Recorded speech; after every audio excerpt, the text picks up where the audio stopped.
In this Terran vs. Zerg strategy video, I want to give you a bunch of options for mitigating the strength of Banelings in Terran vs. Zerg.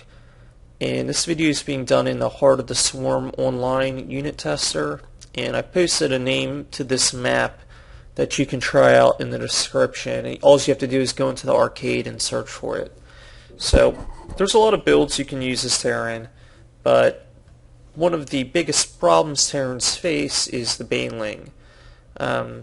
They are a unit that explodes, and in particular they're good against the Marine. A lot of Terran players like to use Marines because they barely cost anything, and they're strong versus most Zerg units. So inevitably a lot of Terran matches come down to the Marine versus the Baneling. And the thing you have to remember about Banelings is they barely cost any supply, but they do cost a ton of resources. It's one of the most, it might even be the most expensive unit in game per supply. It costs 75 resources, including 25 gas.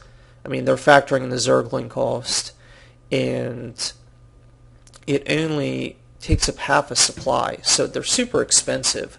The problem is when you lose your Banelings to Zerglings, or you lose your Marines to Banelings, you suddenly have a huge portion of your army missing, whereas the Zerg supply is barely touched. So you can see that was actually 15 Banelings. This is only half the supply of the Marines. That's really what makes the Banelings so dangerous. But due to their cost, if you can trade somewhat efficiently, actually works out okay for you. So this is a common early game situation. The Marines have Stim and combat shields, the Banelings don't have speed yet. So let's look at some strategies. So as you can see, if you just send the units into attack, it doesn't work out very well. And one strategy is pre-splitting your Marines. And I mean, that was 3 movements. That's not always going to work. You don't always have time to do that, but it is an effective strategy. So you go from losing to doing pretty well. Another strategy is just kiting backwards.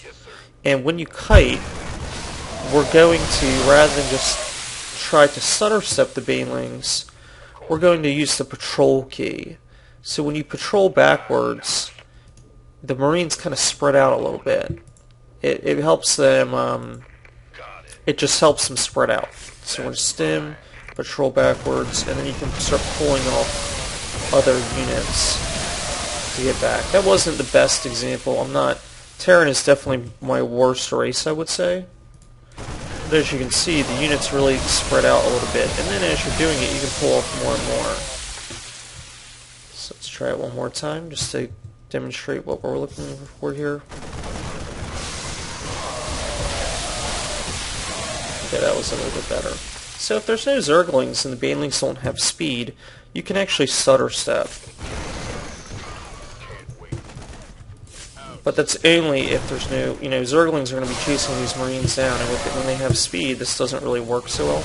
But once you kill all the Zerglings, you can do this. And all I'm doing is stopping every now and then and pressing attack A. It's definitely more effective than just standing there and taking it. So obviously pre-split usually works best, but if you get really good at the patrol micro, it's also hard trying to control both these units the way you want to, because the Banelings for some reason will stop attacking like halfway through on this particular map. So if I just patrol backwards like that, they really spread out much better. They'll spread out much better in the in-game scenario. So that trade worked out pretty well for us. But, I mean, most players, the Marine micro is not going to be that good, and they're going to look for some support units to add on. So what if we just added on 2 Widow Mines? And this is common in full bio builds, and it works reasonably well. And the reason people use the Widow Mine over the Siege Tank is because Widow Mines are fast, or Siege Tanks are slow. If you want to play a hit-and-run style but don't want to be overrun by Banelings, the Widow Mine makes the right option. So what you're going to do is you're going to attack with your Marines. then just bait, run backwards until the Banelings run into the widow mines. So in theory, though, where this marine is, this is probably where the creep would be if this was an actual game, and you'd burrow your widow mines just outside the creep. So the Zerg is going to really try to chase your marines while you're on the creep. You just stim and run away. You probably can't do any stutter-step, and then you just bait them into the widow mines. As you can see, that was a very efficient exchange. So the other option is to... And the problem, though, with the widow mine is that they can be procced early by Zerglings, so they are definitely pretty difficult to use, I find. So a more common situation would be is if there's a bunch of Marines versus a larger number of Zerglings and Banelings. So these are comparable cost armies. And what you would do is the same scenario where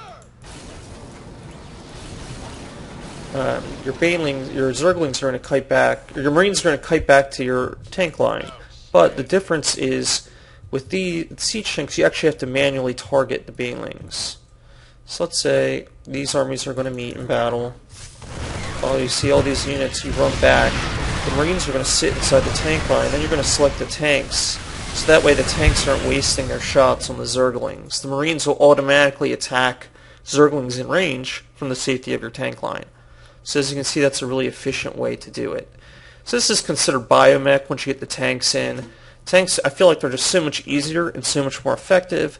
The problem is when your Marines are pushing out, the Zerg is going to come around the back with mutilisks. So you have to move very slowly.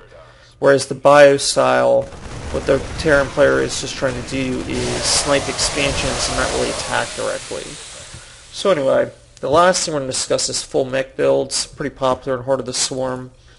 So instead of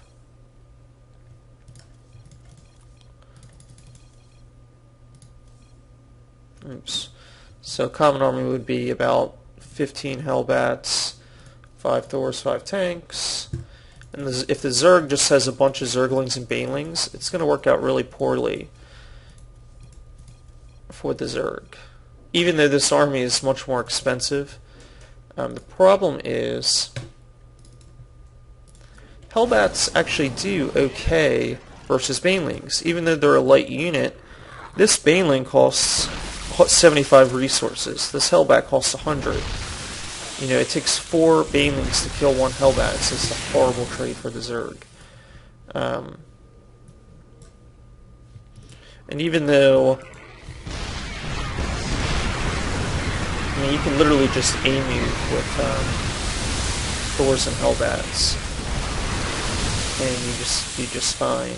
Even if we threw in some mutilisks, same scenario.